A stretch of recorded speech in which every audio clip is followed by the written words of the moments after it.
Bus నడుపుతోన్న driver హఠాత్తుగా నడి రోడ్డుపై నిలిపివేసి ప్రయాణికుల సీట్లో నమాజ్ చేసిన ఘటన కర్ణాటక ఆర్టీసీ బస్సులో చోటు చేసుకుంది. ఈ నెల 29న హుబ్బిళ్లి నుంచి హవేరి మధ్య నడుస్తున్న కేఎస్ ఆర్టీసీకి చెందిన ఓ బస్సు డ్రైవర్ ప్రయాణ సమయంలో నమాజ్ కోసం బస్సును మధ్యలోనే ఆపేసి బస్సులోని ఓ సీట్లో నమాజ్ చేసుకున్నాడు. దీంతో బస్సు సమయానికి గమ్యస్థానానికి చేరుకోకపోవడంతో ప్రయాణికులు తీవ్ర ఇబ్బందులు పడ్డారు. ఇక బస్సులో డ్రైవర్ నమాజ్ చేసుకుంటున్న దృశ్యాలను కొందరు ప్యాసింజర్లు వీడియో తీసి సోషల్ మీడియాలో పోస్ట్ చేశారు. అది కాస్త వైరల్ కావడంతో కర్ణాటక ఆర్టీసీపై తీవ్ర విమర్శలు వెల్లువెత్తుతున్నాయి.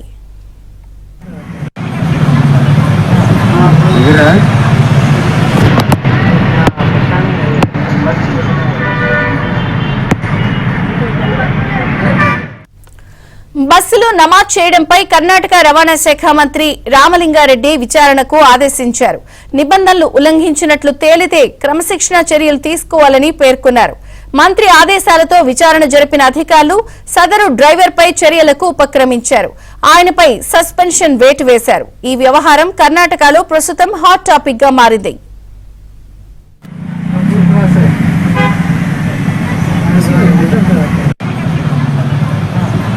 Mira.